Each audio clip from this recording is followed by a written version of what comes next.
कहानी के पहले भाग में आपने पढ़ा कि जब अमर घर पर नहीं था तो उस पिशाच ने किस तरह से पूनम के साथ रिश्ता बनाया और वो बहुत खुश हो रही थी। अब उसने पीठ पीछे पूनम का क्या हाल किया होगा, ये जानते हैं। दरवाजा खुलते ही अंदर का भाग प्रकाशित हो उठा। धूप का एक टुकड़ा दोनों व्यक्तियों से पहले ही घर में घुसकर चारों दिशाओं में फैल गया। डाइनिंग हॉल के ठीक बीचों बीच में रखा टेबल, टेबल के चारों तरफ व्यवस्थित तरीके से रखी गई कुर्सियां, दाहिने हाथ पर बनी सीढ़ी, सीढ़ी के पहले पायदान से सटाकर रखा गया गुलदान, ये सारी चीजें सूर्य की आभा से आलोकित हो उठी। ऊपर बने दो रोशनदानों में अनगिनत धूलिकण चहलकदमी करते दिखलाई पड़ रहे थे। टेबल की बाईं तरफ से अंदर जाने वाले रास्ते पर भी धूप ने अपने पैर पसार लिए थे। ये रास्ता अंदर बने कमरों के लिए जाता था। पूनम, अमर ने पुकारा। कोई जवाब नहीं। पूनम, पूनम, यहाँ नहीं होगी वो। यहाँ दिन का उजाला है, यहाँ नहीं हो सकती वो। बाहर जूते उतारने के बाद अंदर प्रवेश करते हुए आचार्य जी ने जवाब दिया था। ऊपर जाकर देखो, या लाओ देखो। आचार्य जी ठिठके। जूते चप्पल कैसे बिखरे पड़े हैं यहाँ। दरवाजे से सटे शूर एक पास खड़े होकर उन्होंने कहा। अमर ने गौर किया तो सचमुच शूरेक में रखे गए सभी जूते चप्पल नीचे बिखरे पड़े थे। ऐसा लगता था जैसे किसी ने जानबूझकर उन्हें निकाल निकाल कर नीचे फेंका हो। अरे हाँ, मैं अभी तो गया हूँ यहाँ से, तब तो सब कुछ सही था। अमर बड़ी हैरानी से बोला। अब इन सबकी आदत डाल लो, अभी ऐसी बहुत सी चीजें देखने को मिलेंगी तुम्हें। लेकिन इसका मतलब गुरुजी, भूत प्रेतों को, दुष्ट आत्माओं को गंदगी बहुत पसंद होती है। गंदे लोग, गंदी जगहें, ये सब कुछ उन्हें बहुत भाता है। मैले कुचैले वस्त्र धारण करने वाले, प्रतिदिन स्नान आदि ना करने वाले, साफ सफाई से ना रहने वाले लोग जिसके शरीर में ये प्रवेश कर जाते हैं, वो व्यक्ति भी गंदगी से रहने लगता है। लेकिन पूनम तो, इसका भी कोई ना कोई कारण अवश्य होगा। वो कारण हम बाद में ढूंढ लेंगे। आचार्य जी ने टोका। अभी चलकर उसको ढूंढ लेते हैं। अरे हाँ, असल में आप आ गए हैं तो सारा डर, सारी चिंता भी मिट गई है। आइए इधर से।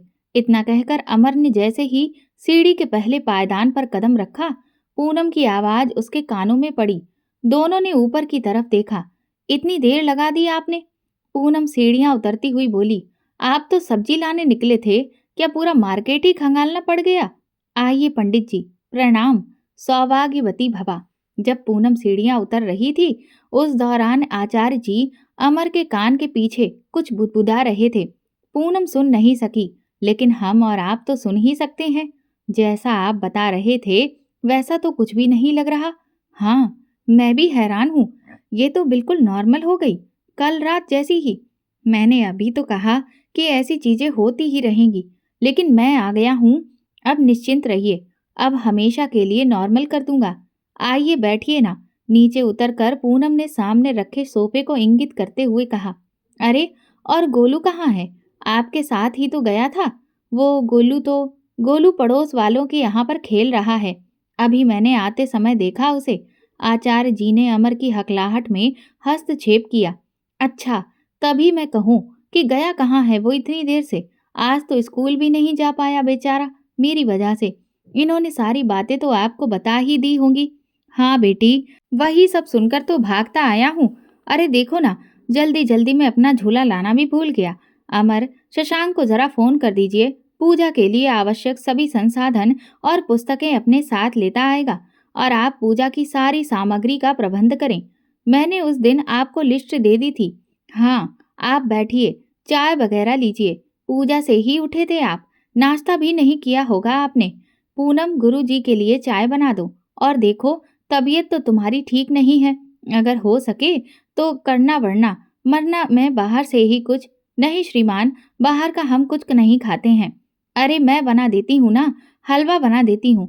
ठीक तो हूँ मैं, कुछ नहीं हुआ मुझे। आप जाइए, जाकर गोलू को ले आइए, मेरा बच्चा सुबह से भूखा होगा। हाँ, वही जा रहा हूँ, तुम तब तक इधर मैनेज करो। इतना कहकर अमर बहुत तेजी से दरवाजे से बाहर निकल गया। मेरी तो हालत खराब हो गई थी पंडित जी। संबोधन पाकर आचार्य जी पूनम की तरफ मुड़े, जो सिर पर पल्लू रखकर अपनी समस्या पर विस्तार से चर्चा करने के मूड में थी। कल सुबह से ही जाने कैसा जी हो रहा था। पहले तो सोचा कि मौसम बदलने की वजह से हो सकता है, थोड़ी देर में अपने आप ठीक हो जाऊंगी। लेकिन तकलीफ बढ़ती ही जा रही थी। सिर भारी भारी सा होने लगा। चलने पर चक्कर आते थे। पेट में भी अजीब सी मरोड़ उठने लगी। आंखें बंद हुई जा रही थीं। जब किसी तरह से आराम ना हुआ तो दवा खा के लेट गई। बहुत देर तक सोती ही रही। नींद तब खुली जब मोहित का फोन आया। पूछ रहा था कि कुछ पूजा पाठ वगैरह करवाया कि नहीं मौसी आपने। मैंने बता दिया कि पंडित जी आए थे। अब पूरी बात क्या बताती। आप तो जानते हैं मैं ज्यादा गप नहीं लड़ाती। सोकर उठने के बाद जी कुछ हल्का हो गया। फिर चाय बनाई। चाय भी क्या बनाई, ये अदरक लाना भूल गए थे मार्केट से। आस पड़ोस में ढंग की दुकान ही नहीं, वरना गोलू को भेज के ही मंगा लेती। आचार्य जी बड़े सवेरे उठकर नित्य कर्म से फारिग होकर पूजा करने बैठ गए थे। उठने के बाद ही अन्न जल कुछ ग्रहण करते हैं। अब इस इंतजार में हैं कि कब बात चाय से आगे बढ़े और हलवे तक पहुंचे। लेकिन चूंकि संकोची स्वभाव के हैं, इसलिए खुद से कुछ कहते नहीं बना। फलतः पूरी समस्या को सविस्तार सुनने के लिए विवश हैं। पूनम, जिसके ऊपर एक दुष्टात्मा का प्रकोप है, जिसे अभी हलवा बनाना है, तत्पश्चात प्रेतात्मा निवारण के लिए पूजा पाठ का बंदोबस्त करना है, वो अब चाय से कुछ आगे बढ़ती दिखाई पड़ रही है। चाय पीकर जरा ऊपर छत पर कुछ देर के लिए टहलने गई थी। ऊपर तो पंडित जी इतनी गंदगी है कि पूछिए नहीं। जब से ये सब कांड हुआ है कोई छत पर जाता ही नहीं। इतनी काई जमा है कि देखकर जी घिना गया। ठीक ठाक से पूजा पाठ संपन्न हो, अब की दिवाली की सफाई में मजदूर लगाऊंगी।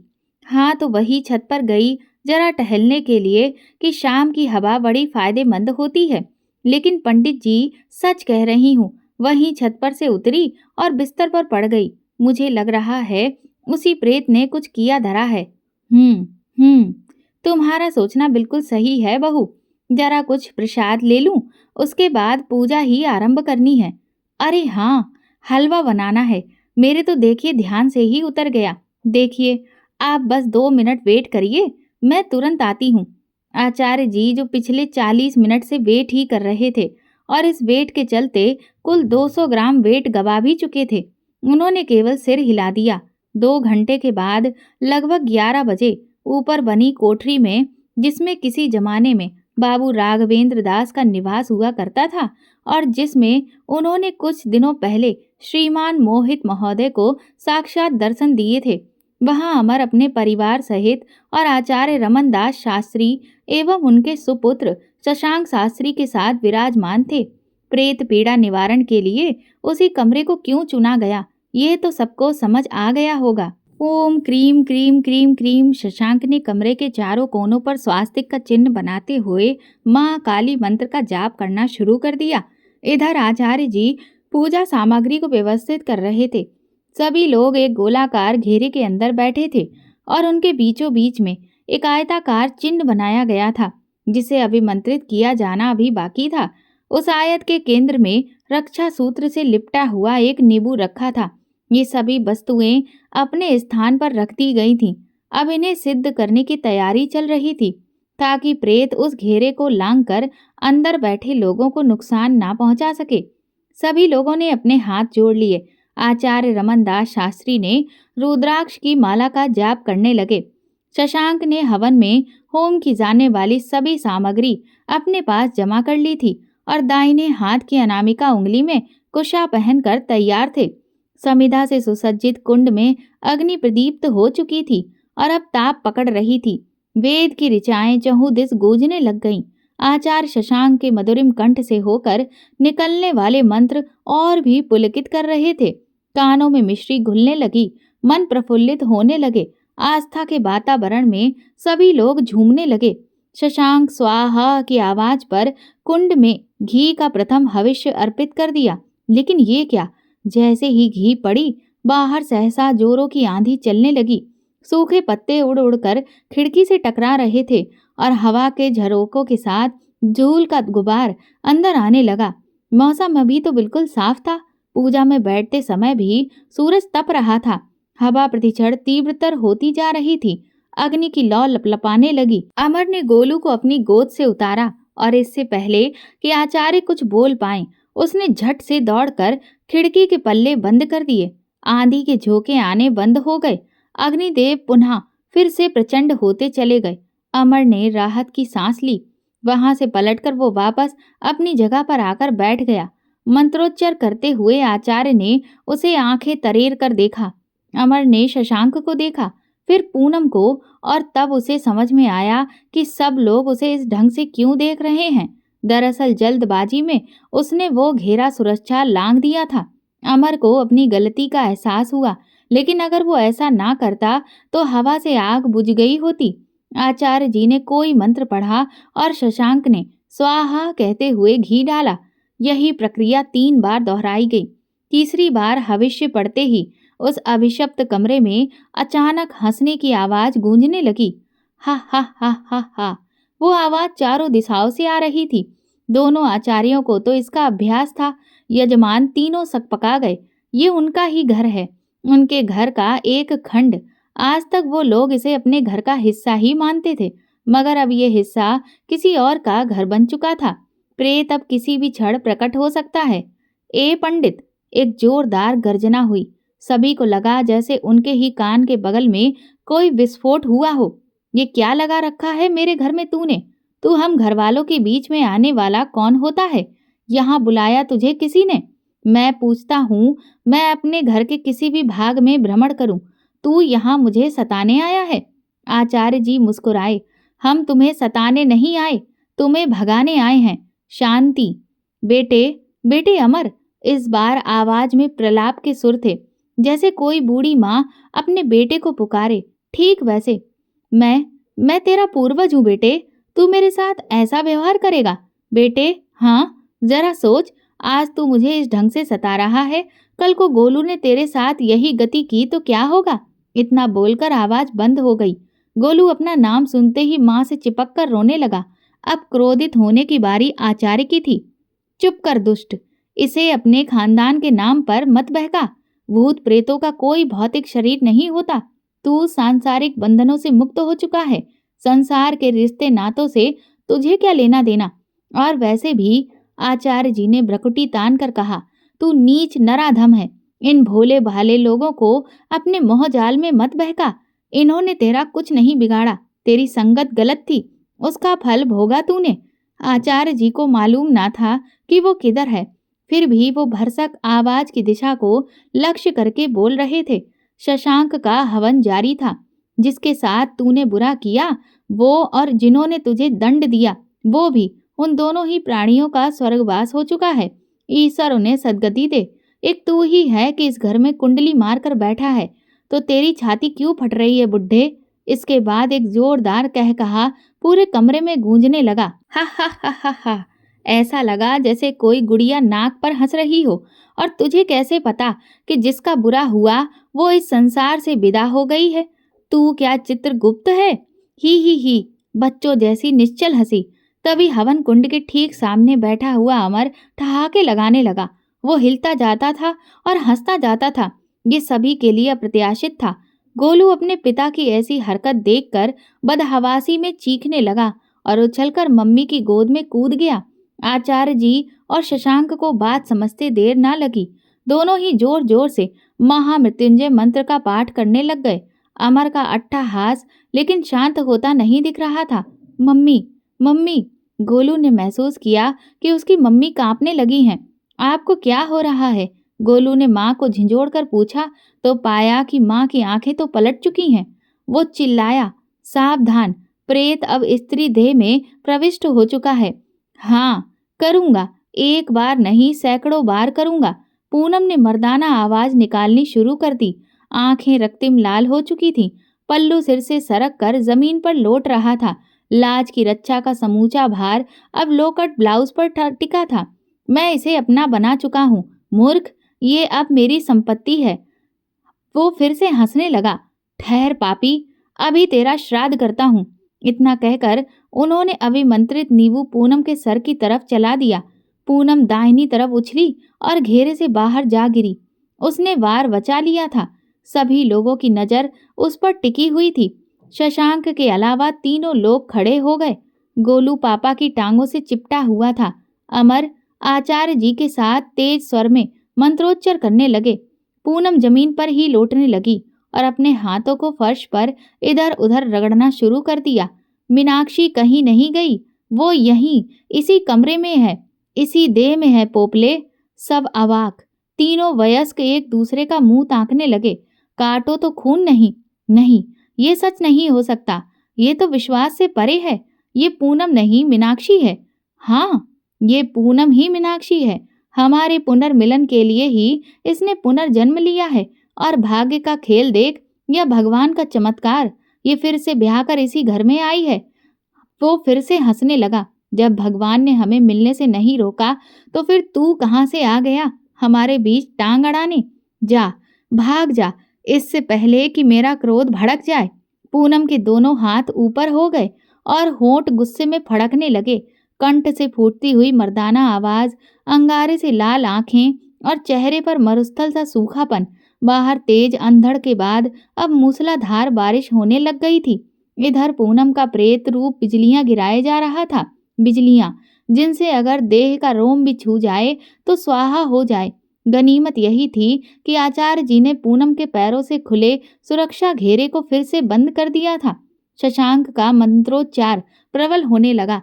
जोरदार गर्जना के साथ पूनम बोली, इस घर में जब इसने पहला कदम रखा था, उसके बाद से ही इसे सपने आने लगे थे। क्षण क्षण प्रति क्षण इसे ये पूर्वानुभव होता था कि इस घर में ये कभी पहले भी आ चुकी है। इस घर से इसका कोई न कोई नाता तो जरूर है। इसी जिज्ञासा में आकर इसने गलियारे से सटे दरवाजे का ताला खोला था। वो ताला जो तूने तूने इस पर लगाया था, जो ताला तूने हमारे मिलन पर लगा रखा था बुड्ढे। प्रेत बाधा से ग्रसित पूनम ने उसी दरवाजे की ओर इशारा किया जिसे मोहित ने भूलवश खोल दिया था। हमारा मिलना तो उसी दिन निश्चित हो गया था, लेकिन तभी ये मूर्ख बालक अपनी अम्मा को ढूंढता हुआ आ गया।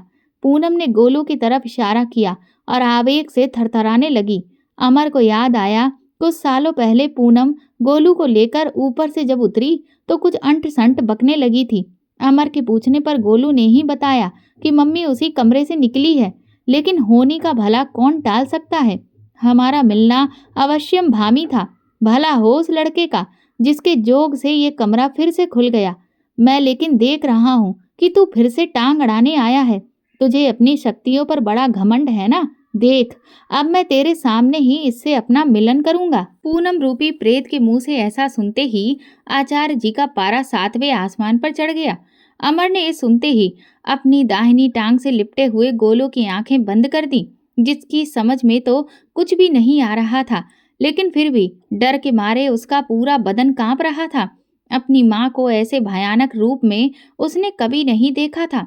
बाहर आंधी अब थम चुकी थी, सूरज भी अस्ताचल हो चला था। दिन ढलने के साथ ही साथ प्रेत की शक्तियां बढ़ती जा रही थीं। शशांक बेटे, मंत्रोच्चार की गति बढ़ाते जाओ, अब इस अभागे का बंदोबस्त करना ही पड़ेगा। आचार्य जी बोले, तू मेरा अब कुछ नहीं बिगाड़ सकता। मेरी ताकत को कम आंकने की भूल की है तूने। ले देख मेरी ताकत। इतना कहते ही पूनम के बदन में तेज हरकत हुई और वो उछलकर ऊपर सीलिंग से जा चिपकी। उसकी गर्दन घूमने लगी और 180 डिग्री पर घूमकर नीचे की ओर लटक गई। अब उसका पूरा बदन छत की तरफ था और चेहरा नीचे की तरफ। ही। वो ऐसे हंसने लगी मानो आचार्यों को मुंह चिढ़ा रही है। इस समय उसका चेहरा बहुत बेभत्स लग रहा था। साड़ी लगभग खुलकर नीचे जमीन की तरफ लटक आई थी। चेहरे पर काफी गर्द जमा हो गई थी, जिसकी वजह से चेहरा और भी खौफनाक लगता था। आंखें लाल लाल थीं, नथुने क्रोध से फड़क रहे थे, दांत किटकिटा रहे थे, खुले सर्पाकार केश नीचे की तरफ हिलोरे ले रहे थे। आ पंडित, ले देख मेरा जादू। आचार्य रमन दास शास्त्री पिछले 50 वर्षों से ऐसी ही पैशाचिक शक्तियों का मुकाबला करते आ रहे थे। उन्हें प्रेत की ये चुनौती नागवार गुजरी। तू पहले मेरी शक्ति देख ले पापी, भगवत गति से प्राप्त शक्ति का मुकाबला कर पहले। ये कहकर उन्होंने एक दूसरा सिद्ध नींबू फेंककर पूनम को मारा। पूनम सावधान थी, वो फौरन उछली और इस बार उछलकर वो अनजाने में सीधे हवन कुंड के ऊपर जा चिपकी। कुंड से उठता हुआ धुआं उसकी आंखों में चुभने लगा। इस पवित्र धुएं से पार पाना उसके बस की बात नहीं थी। आई धुएं की आंच से प्रेत तिलमिला गया। पूनम तुरंत उछली और एक ही छलांग में जाकर सामने वाली दीवार से चिपक गई। दीवार पर लगी तस्वीर उसके धक्के से हिली और नीचे जा गिरी। पूनम ने फिर से अपनी गर्दन नचाई। इस बार मारे कौंध के उसकी आंखें अंगारे के समान धधक रही थीं। उसने अमर को बड़े डरावने ढंग से घूरा, फिर अट्टहास करती हुई अपनी गर्दन को गोल गोल घुमाने लगी। अब वो और भी भयानक लग रही थी। उसके हाथ पांव छिपकली की मानिंद दीवार से चिपके हुए थे और उसकी गर्दन गोलाई में नाचे ही जा रही थी। कुछ हवन कुंड की ऊष्मा और कुछ इस उछल कूद की गर्मी। पसीने से उसका ब्लाउज पूरा भीग गया था। अचानक गर्दन घूमना बंद हो गई।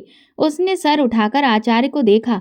अगर ये लोग सुरक्षा घेरे की जद में ना होते तो अभी तक वो सबका सफाया कर चुकी होती। ओम मंगला काली कपालिनी दुर्गा क्षमा शिवदात्री। आचार्य जी नीचे रखी रोली को दाहिने हाथ में उठाकर कुछ मंत्र पढ़ने लगे। इधर पूनम का रोष प्रतिक्षण बढ़ता जा रहा था। जय माँ काली, इस दुष्ट को मुक्ति दे माँ। मंत्र पढ़कर उन्होंने आंखें खोली और हथेली में रखी रोली को प्रेत की दिशा में फूंक दिया। पूनम किसी छोटी बच्ची की तरह चीखने चिल्लाने लगी। गुरु जी! अपनी अर्धांगिनी को ऐसी अवस्था में रोता देखकर अमर का दिल पसीज गया। वो आचार्य जी के नजदीक जाकर गिड़गिड़ाने लगा। गुरु जी, मुझे लगता है प्रेत ने अब पूनम का शरीर छोड़ दिया है। देखिए ना, कैसे बिलक बिलक कर रो रही है। चुपचाप जहाँ खड़े हो वहीं खड़े रहो अमर। मुझसे अधिक नहीं जानते तुम इन दुष्टों को। वो ये प्रपंच इसलिए रच रहा है ताकि तुम उसकी गिरफ्त में आ जाओ। अभी वो और भी खेल दिखाएगा। गोलू को लेकर शांति से सुरक्षा घेरे के अंदर खड़े रहो। अमर, अमर, देखो ना, ये आचार्य जी मुझे कितना सता रहे हैं। बताओ भला, मेरे साथ ऐसा रूखा व्यवहार कर रहे हैं और तुम खड़े खड़े देख रहे हो। सिद्ध रोली अपना काम करने लगी थी। पूनम के अंदर समाये प्रेत ने कोई रास्ता ना पाकर अब भावनात्मक जाल बुनना शुरू कर दिया। गोलू बेटे देखना, ये लोग जाने क्या कर रहे हैं मेरे साथ। आचार्य जी ने पता नहीं क्या फूंक दिया है मेरी आंखों में, ठीक से दिखाई भी नहीं देता। पूनम ने आंखें मलते हुए कहा, बेटा तू ही समझा अब इन लोगों को। मेरे ऊपर अब किसी प्रेत का साया नहीं है। अच्छा, तेरे ऊपर से अगर प्रेत का साया हट चुका है तो फिर तुझे रोली से समस्या क्यों हो रही है? समस्या तो होगी ना बुढ़े। तेरी आंखों में अगर मैं फूंक दे तू ये ले। पूनम ने बड़ी रहस्यमयी ढंग से इतना कहकर अपनी गर्दन घुमानी शुरू कर दी। गले में मौजूद उसकी नसें तंती चली गईं। खुले बाल हवा में ऐसे घूमने लगे मानो कोई चक्रवात आया हो। नई आसमानी साड़ी की तहें एक एक करके खुलती जा रही थीं। पसीने की नन्ही नन्ही बूंदें उसकी कोमल ग्रीवा से होते हुए उसके भीतर समाती चली जाती थीं। सहसा उसका सर मध्य में स्थिर हो गया। उसने आंखें तरेर कर सभी को देखा। फिर उसकी आंखें ऊपर की ओर उठने लगीं और तब तक उठती रहीं जब तक कि वे पूरी तरह से तन ना गईं। अब आंखों की काली पुतलियां गायब हो चली थीं और उनकी जगह पर केवल श्वेत पटल ही चमक रहा था। ले देख बुढ़ऊ, अब मेरा भी चमत्कार देख। उसका मुंह खुलता चला गया और यहीं मौजूद सभी लोगों ने उसका सबसे विभत्स रूप देखा। मुंह का चीरा बढ़कर कानों तक पहुंच गया था और भेदक कैनाइन दांतों की एक जोड़ी यंत्रवत तरीके से बाहर आ गई। खुले बाल, बिना बुतलियों की आंखें, ब्लैक होल सा मुखमंडल और सामने दो लंबे नुकीले दांत। जिसने भी ये दृश्य देखा वो अंदर तक कांप गया था। गोलू अपनी माता का ये विकराल रूप देखकर बड़ी जोर से चीखा और बेहोश हो गया। अमर में उसे उठाकर हवन की अग्नि के समीप ही घेरे के अंदर लिटा दिया। पूनम ने बालों से ढके अपने मर्दाना हाथ से बाहर की तरफ इशारा किया। सभी लोगों की गर्दन एक साथ घूमी और सबके सब खिड़की से बाहर देखने लगे। साधना रत होकर हविष्य डालते हुए शशांक, खड़े होकर जाप करते हुए आचार्य तथा सोते हुए गोलू के सिरहाने खड़ा अमर, सभी ने एक साथ मुड़कर खिड़की से बाहर की ओर देखा। सूर्यास्त हो चुका था। अंधियारा पूरे शहर को अपने आगोश में लेने लगा था। शरद की धुंधली संध्या में कई आकृतियां बनती और फिर मिट जाती थीं। अंधकार की सघनता प्रतिक्षण बढ़ती चली जा रही थी। अब तेरा समय समाप्त हुआ टकले। सूर्यास्त हो चला है, अंधेरा हो चला है। यहाँ से तू मेरी शक्तियां देखेगा अब। सावधान! आचार्य जी ने धीमी आवाज में शशांक से कहा। ये सही कह रहा है। अंधेरे में बुरी आत्माएं बलशाली हो जाती हैं। हमें अब संभल कर कार्य करना होगा। पूजा को जल्द से जल्द पूर्ण करने का प्रयास करो पुत्र। अपनी बात पूरी करके आचार्य जी अपने स्थान पर पुनः बैठ गए। अमर भी हाथ जोड़े उनसे चिपक कर बैठा रहा। दीवार के सहारे चिपकी हुई पूनम ने गर्दन को झटक कर सीधा किया और आंखें फाड़कर अमर को घूरने लगी। इस समय वो एक भूखी लोमड़ी लग रही थी, जिसका शिकार उसके ठीक सामने बैठा हो और वो बस छलांग लगाने वाली हो। कर ले बेटा, तू भी अपनी शक्ति आजमा ले। मैं ये शरीर तो किसी कीमत पर नहीं छोड़ूंगा। अच्छा किया अमर। अपना नाम सुनते ही अमर चौंक कर पीछे देखने लगा। अच्छा किया जो तूने अपने बेटे को सो जाने दिया। बेटे के सामने माँ ऐसी अवस्था में अच्छी थोड़ी लगेगी। प्रेत ने लगभग धमकी देते हुए कहा। हवन कुंड में प्रज्वलित अग्नि के बावजूद समूचे कमरे में अंधेरा छाता जा रहा था। प्रकाश के दायरे में आने वाली वस्तुएं तो दिखलाई पड़ती थीं, लेकिन दूर रखी हुई चीजें अस्पष्ट दिख रही थीं। बाहर रोड पर जलती लाइट्स से मध्यम प्रकाश खिड़की के जरिए अंदर आ रहा था, जो दृश्य को और भी भूता और खतरनाक बना रहा था।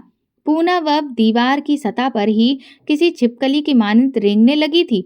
उसका चेहरा तो अस्पष्ट था, मगर आंखों के अंगारे साफ साफ दिखाई पड़ते थे। नथुनों के फूलने और पिचकने की हल्की फुसफुसाहट और मुंह से घूं घूं की अस्फुट ध्वनि भी निकल तो रही थी, मगर दोनों आचार्यों के मंत्रोच्चार के एक रूप स्वर में दबी जा रही थी। अमर ने देखा कि अंधेरे में दो घूमते हुए अंगारे उसकी तरफ ही देख रहे हैं। उसे अनुमान था कि दिन ढलने से पहले पूजा समाप्त हो जाएगी, लेकिन पहले अंधड़ चलने की वजह से अंधेरा हुआ और अब तो सूर्यास्त भी हो चला है। कमरे में बल्ब तो लगा था, मगर उसकी हिम्मत नहीं हो रही थी कि उठकर ऑन कर ले। सीमा रेखा को एक बार लांघने का परिणाम वो देख चुका है, और दुष्परिणाम भी। देख तू। अमर के ठीक सामने स्थिर दो आंखों के आसपास से एक हुंकार हुई। ये दोनों पंडित बैठे रह जाएंगे और मैं अपनी मीनाक्षी के साथ मिलन करूंगा। अमर इस चेतावनी से थर्रा उठा और मारे डर के हाथ जोड़े हुए पूजा कुंड की तरफ देखने लगा। ओम त्र्यंबकम यजामहे। सधे सुर में दोनों आचार्यों ने महामृत्युंजय का जाप आरंभ कर दिया था। आचार्य ने अलबत्ता इस ललकार की तरफ पलटकर देखा, लेकिन केवल एक क्षण के लिए। वो फिर पलटकर मंत्रोच्चार में तल्लीन हो गए। हवन कुंड की ज्वाला धधक रही थी। उसकी रोशनी में दीवार पर रेंगती हुई पूनम को देखा जा सकता था। अचानक वो कसमसाकर नीचे गिरी और पीठ के बल लेट गई। दोनों आचार्य आंखें मूंदे हुए जाप कर रहे थे, लेकिन अमर ने देखा पूनम की देह में अचानक हरकत होने लग गई। उसका वक्ष स्थल जमीन से कुछ ऊपर हवा में टंग गया। आंखें अधकुली थीं, पर उनमें लालसा की झलकियां थीं।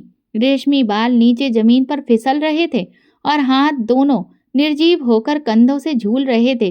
ब्लाउज के ऊपरी दो बटन खुल चुके थे या शायद टूट गए थे, और अध खुले ब्लाउज के ऊपर किन्हीं अदृश्य दबाव से सिलबटें बन बिगड़ रही थीं, जैसे किसी स्पंज को दबाया जाए और वो फूल कर अपनी यथा स्थिति में वापस आ जाता हो। साड़ी भी अभिशप्त शरीर का साथ छोड़ गई थी। अचानक उसके रोम रहित पैर हवा में उठने लगे। इसके आगे अमर से देखा ना गया। उसने नजरें घुमा ली। उससे कुछ ही दूरी पर एक अदृश्य दुष्ट आत्मा उसकी पत्नी के साथ खिलवाड़ कर रही थी, और वो असहाय था। उसे आचार्यों का क्रियाकलाप ढोंग सा लगने लगा। मंत्रों की शक्ति पर संदेह होने लगा। ये लोग इतने आसक्त, इतने निर्बल कैसे हो सकते हैं, उसने सोचा। किंतु आचार्यों की व्यवस्था को वो समझ नहीं सकता था। उन्हें जाप की एक माला पूरी करनी ही थी। इतने अनुभवी और शक्तिशाली प्रेत का मुकाबला आधी अधूरी तैयारी के साथ तो किया नहीं जा सकता था। दूसरों के सहारे बैठा अमर इस आपाधापी में भूल गया था कि पति होने के नाते अपनी पत्नी की सुरक्षा का पहला दायित्व तो उसी का बनता है। लेकिन इसमें अमर का कोई दोष भी नहीं था। आज तक जो कुछ उसने किस्से कहानियों में पढ़ रखा था, वो सब कुछ उसके सामने घट रहा था। ये घेत लीला देखकर उसको लकवा मार गया था। मामृतात। पल प्रतिपल मंत्रोच्चार की ध्वनि तेज होती जा रही थी। दोनों आचार्यों के शरीर के कंपन से लग रहा था कि अब वे मंजिल के नजदीक पहुंच चुके हैं। अमर भी आंखें मूंदे उनके उत्साह को सुन सकता था, लेकिन साथ ही सुन रहा था अपनी पत्नी की मादक सिसकार भी। इससे उसका मन खिन्न होने लग गया था। प्रेत को भी शायद एहसास था कि मंत्र की सघनता बढ़ती जा रही है और अब किसी भी समय उसे ये शरीर छोड़ना पड़ सकता है। इसीलिए वो उस कोमलांगी के सुकोमल सुगठित शरीर का अधिकाधिक इस्तेमाल कर लेना चाहता था। हर गुजरते पल के साथ पूनम की सिसकी मंद मंद करहा में बदलती जा रही थी। अगले 10 मिनट तक ये क्रम जारी रहा। मंत्रोच्चार की प्रतिध्वनि बढ़ती रही और गलत काम की गति भी। अग्नि की ऊष्मा एवं श्रम के कारण आचार्यों के कान लाल हो गए थे और काया पसीने से लथपथ। शब्दों की आवृत्ति से प्रवाह से प्रतीत हो रहा था कि उपासना अब अपने सर्वोच्च शिखर पर है। उधर पूनम भी चरम सुख की अनुभूति पाकर अब निडाल होने लगी थी। उसकी आंखें संतुष्टि में मुंद गई थीं और शरीर संतृप्त होकर जमीन पर लौट रहा था। गुर्राहट की बारंबारता अब कम हो रही थी। अंतिम मनका पूर्ण होते ही आचार्य ने जैसे ही अग्नि में आहुति डाली और ठीक उसी क्षण एक भयंकर विस्फोट हुआ। आई एक तेज चीख के साथ प्रेत ने पूनम के शरीर को जमीन पर पटक दिया और कुछ अंट संट बकता हुआ गायब हो गया। लोगों ने सिर्फ एक बवंडर को उठते हुए देखा जो चक्कर काटते हुए खिड़की के रास्ते से बाहर निकल गया। ये देखकर आचार्य ने रुद्राक्ष की माला अपने गले में धारण कर ली और रोली लेकर बड़ी तेजी से उस दरवाजे की तरफ बढ़े जो गलियारे में खुलता है। शशांक भी पीछे से दौड़े। इधर तेज धमाके से गोलू भी आंखें मलता हुआ उठ बैठा था। शशांक ने दरवाजे को तेजी से बंद किया और आचार्य जी उस पर रोली की मदद से स्वास्तिक बनाने लगे। 5 मिनट बाद एक निश्चित दूरी पर 4 समाकृति के स्वास्तिक दिखलाई देने लगे। काम खत्म करके दोनों वापस अपनी जगह पर लौट आए। लेकिन गुरुजी, प्रेत तो खिड़की के रास्ते बाहर की तरफ निकल गया है। आप दरवाजे पर क्या लगा रहे थे? सांप चला गया तो अब लकीर पीटने का क्या फायदा? अमर ने गोलू को गोद में लेते हुए कुछ बौखलाहट में पूछा। बताते हैं, पहले अपनी पत्नी को संभालिए। इस बार बोल पड़े थे आचार्य शशांक, जिन्होंने पिछले 3 घंटों से एक भी शब्द नहीं बोला था। शायद उन्होंने अमर की आवाज में छिपी हताशा और अविश्वास को भांप लिया था। बड़े गंभीर ढंग से अपनी बात को बीच में ही रोककर उन्होंने पूनम की तरफ इशारा किया। पूनम उठकर बैठ गई थी और अपनी उनीदी आंखें मल रही थी। वो अभी तो बाहर भाग गया है, लेकिन लौट कर तो फिर यहीं आएगा, अपनी मृत्यु स्थल पर, अपने कमरे में। आखिर यही कमरा तो उसका शक्ति केंद्र है। मैंने उस दरवाजे को इसीलिए बांध दिया है ताकि वो फिर से उसमें ना प्रवेश कर जाए। यदि ऐसा हो गया तो उसे फिर बाहर लाना बहुत दुष्कर हो जाएगा। वो बाहर तो आएगा, लेकिन हमें फिर यही प्रक्रिया दोहरानी पड़ेगी और पूनम बेटी को फिर से ये सारे कष्ट उठाने पड़ सकते हैं। या संभव है इस बार समस्या और भी विकराल हो सकती है। रमन दास शास्त्री ने बिना किसी लाग लपेट के एक ही सांस में पूरी बात कह डाली। कमरे में पड़े सोफे पर पिता पुत्र की जोड़ी विराजमान थी, जिनके गौरवर्णी त्रिपुंडधारी चेहरे पर निश्चित ही जीत की प्रतिछाया परिलक्षित हो रही थी। भोजन का इंतजाम करने के बाद पूनम कुछ सकुचाई हुई सी सीढ़ियों के पास खड़ी थी। ऊपर से उतरकर आने के बाद उसे अमर ने खुद स्नान करने को कहा था ताकि प्रेत पीड़ा की मैल शरीर से छूट जाए। इससे उसका शरीर तो कुछ स्वस्थ दिखलाई पड़ता था। हालांकि शरीर के अंदरूनी हिस्सों में कुछ दाग और खरोंचे शेष थीं, पर मन पर लगी चोट जस की तस बनी हुई थी। ऊपर जो कुछ भी 1 घंटे पहले गुजरा था, उसके बारे में वो कुछ अमर से और कुछ आचार्यों के मुंह से सुन चुकी थी। कहने की जरूरत नहीं कि उसके बाद उसका मन कितने क्षोभ और ग्लानि से भर गया था। अपने पति, पुत्र और इन 2 आचार्यों के सामने हुई उसकी दुर्दशा पर उसका ऐसा सोचना ठीक भी था।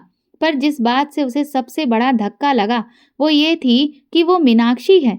साइंस की एक प्रोग्रेसिव स्टूडेंट होने के नाते वो हमेशा से इन बातों को पोंगा पंथ ही समझती थी। दूसरे छात्रों की तरह वो भी इन सब में विश्वास नहीं करती थी और ना ही साइंस करता है। लेकिन तब उसे अंदाजा नहीं था कि ऐसी बातें कोरी बकवास नहीं बल्कि सच होती हैं। एक ही दिन में पुनर्जन्म और भूत प्रेत आदि से जुड़ी उसकी 2 मान्यताएं न केवल टूटी थीं, बल्कि खुद उसकी ही देह पर होकर गुजरी थी। उसे संभलने में थोड़ा समय तो लगेगा ही। गोलू नीचे आने के बाद फिर से बदहवासी की नींद में सोया था, लेकिन इस बार डर के मारे अमर ने उसे अंदर कमरे में अकेले नहीं लिटाया। बल्कि एक चिटाई बिछाकर बाहर अपने पास ही लिटा दिया था। जब तक उस शैतान का पूरी तरह से खात्मा नहीं हो जाता, जो कि आगे चलकर जान पड़ा है कि असंभव है, उन सभी लोगों को विशेष सावधानी बरतनी ही होगी। हम अब प्रस्थान करेंगे बेटे। आचार्य जी के मुंह से ये सुनते ही अमर की जान सूख गई। ऊपर कमरे से लगे गलियारे को लॉक कर दिया गया है। अब राघवेंद्र वापस अंदर नहीं घुस सकता। लेकिन अब तो खतरा और भी ज्यादा बढ़ गया है, क्योंकि अगर वो लौट कर आता है तो जब उसे अपने क्षेत्र में प्रवेश का कोई रास्ता नहीं मिलेगा तो वो पूरे घर में ही चक्कर काटेगा। अपनी हार से तिलमिलाया हुआ प्रेत कितना खतरनाक हो सकता है, इसकी एक झलक तो मिल ही चुकी है ऊपर। नहीं नहीं, आप ऐसे कैसे जा सकते हैं? मतलब गुरुजी, अभी तो उसका पूरा बंदोबस्त आपको ही करना होगा। मीनाक्षी यानी कि पूनम, वो बिल्कुल रुआसी हो गई। वो झट से दौड़ती हुई आई और सीधा बड़े आचार्य जी के पैरों में ही गिर पड़ी। उन्होंने सक पकाकर अपना पैर तुरंत खींच लिया। गुरुजी, जो हश्र उसने मेरा किया है। वो कुछ रुक कर बोली, आप दोनों से छिपा नहीं है। मुझे तो आज जाकर मालूम चला कि दरअसल मैं हूं ही नहीं।